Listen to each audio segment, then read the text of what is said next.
ಎಲ್ರಿಗೂ ನಮಸ್ಕಾರ. ಇವತ್ತು ನಮ್ಮ ಕನ್ನಡ ಚಿತ್ರರಂಗದ ಹಾಸ್ಯ ನಟ, ಪ್ರತಿಭಾನ್ವಿತ ಹಾಸ್ಯ ನಟ ಅಂತ ಹೇಳ್ಬೋದು, ಚಿಕ್ಕಣ್ಣ ಅವರ ಒಂದು ಜಾತಕ ವಿಮರ್ಶೆನ ಮಾಡೋಣ.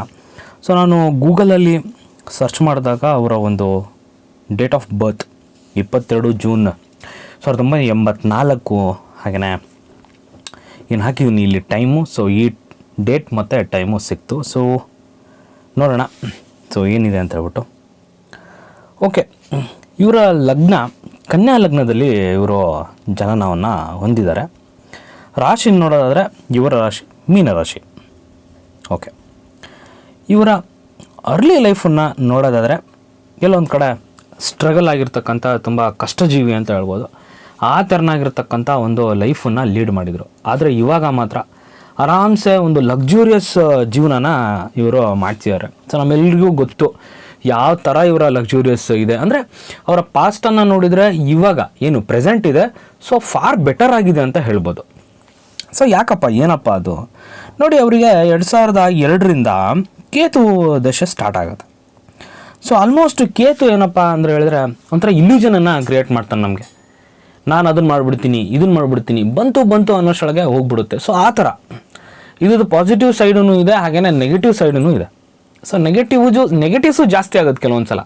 ಯಾವಾಗ ಅದನ್ನು ಜಾತಕದಲ್ಲಿ ಉಚ್ಚನಾಗಿದ್ದಾನ, ನೀಚನಾಗಿದ್ದಾನ, ಬೇರೆ ಗ್ರಹಗಳ ಯಾವುದಾದ್ರೂ ದೃಷ್ಟಿಗಳು ಇದಾವ, ಅದನ್ನೆಲ್ಲ ನೋಡ್ಕೊಂಬಿಟ್ಟು ಡಿಸೈಡ್ ಮಾಡಬೇಕಾಗುತ್ತೆ. ಸೊ ಇವ್ರದನ್ನು ನೋಡೋದಾದರೆ ಕೇತು ದಶೆ, ಆ ದಶೆಯ ಟೈಮಲ್ಲಿ ತುಂಬಾ ಇವರು ಸ್ಟ್ರಗಲನ್ನು ಪಟ್ಟಿರೋದು ನಮಗೆಲ್ರಿಗೂ ಈ ಮೀಡಿಯಾಗಳ ಮುಖಾಂತರ ನಮಗೆಲ್ರಿಗೂ ಗೊತ್ತಿರುವ ವಿಷಯ.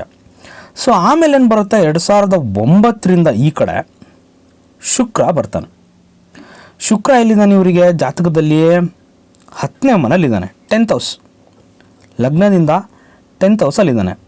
ಸೊ 10th ಹೌಸ್ ಏನಪ್ಪ ಇಂಡಿಕೇಟ್ ಮಾಡುತ್ತೆ ಅಂತ ಹೇಳಿದ್ರೆ ನಮಗೆ ನಮ್ಮ ಕೆರಿಯರನ್ನು ಇಂಡಿಕೇಟ್ ಮಾಡುತ್ತೆ. ಸೊ ಶುಕ್ರ ಒಂಥರ ಲಕ್ಸುರಿಯಸ್ಸು, ಹಾಗೆ ಸಿನಿಮಾ ರಂಗ, ಚಲನಚಿತ್ರ ಇದನ್ನು ಇಂಡಿಕೇಟ್ ಮಾಡ್ತಕ್ಕಂಥದ್ದು. ಸೊ ಅಫ್ಕೋರ್ಸ್ ಇವರು ಅನ್ಎಕ್ಸ್ಪೆಕ್ಟೆಡ್ ಆಗಿ ಸಿನಿಮಾ ರಂಗಕ್ಕೆ ಬಂದರು, ಹಾಗೆ ಯಶಸ್ಸನ್ನು ಕೂಡ ಇವರು ಕಾಣಿಸಿದ್ದಾರೆ. ಸೊ ಇವಾಗಿನ ಟೈಮಲ್ಲಿ ನೋಡೋದಾದರೆ ಇವರ ಜಾತಕದಲ್ಲಿ ಶುಕ್ರನ ದಶೆ ಹಾಗೂ ಶನಿಯ ಒಂದು ಭುಕ್ತಿ ನಮಗೆ ನೋಡೋಕ್ಕೆ ಸಿಗುತ್ತೆ.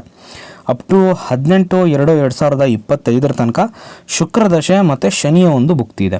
ಶನಿ ಎಲ್ಲಿ ಸ್ಥಿತನಾಗಿದ್ದಾನೆ, 2nd ಹೌಸಲ್ಲಿ ಸ್ಥಿತನಾಗಿದ್ದಾನೆ.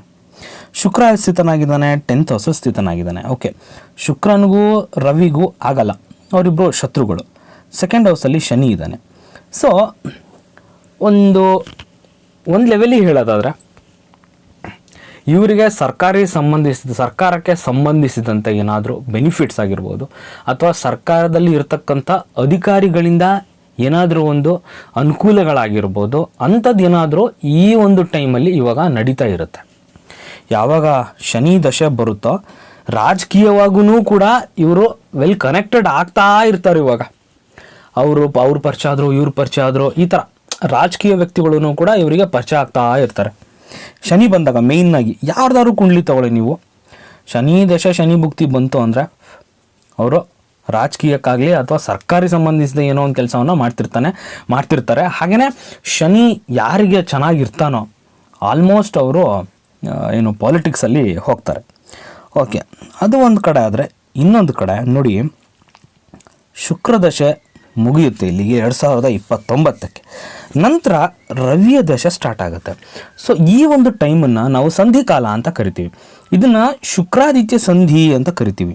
ಸೊ ಈ ಶುಕ್ರಾದಿತ್ಯ ಸಂಧಿಯ ಟೈಮಲ್ಲಿ ಏನಾದರೂ ಒಂದು ಸಣ್ಣದಾಗಿ ಒಂದು ಆಕ್ಸಿಡೆಂಟ್ಸ್ ಆಗಿರ್ಬೋದು, ಇಂಥದ್ದೇನಾದರೂ ಆಗುತ್ತೆ.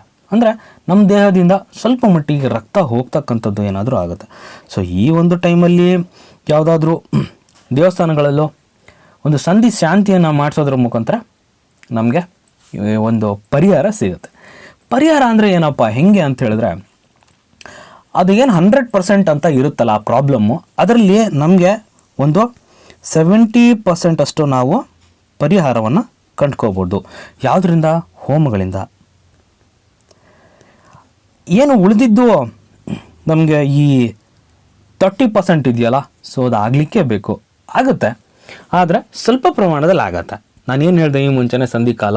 ಸೊ ಆ ಸಂಧಿಗಳು ಏನದು ಶುಕ್ರನ ಒಂದು ದಶೆ ಮುಗಿದು ರವಿ ಪ್ರಾರಂಭವಾಗ್ತಕ್ಕಂಥ ಕಾಲ ಅದು. ಸೊ ಅದಕ್ಕೋಸ್ಕರ ಅದು ಸಂಧಿ ಕಾಲ.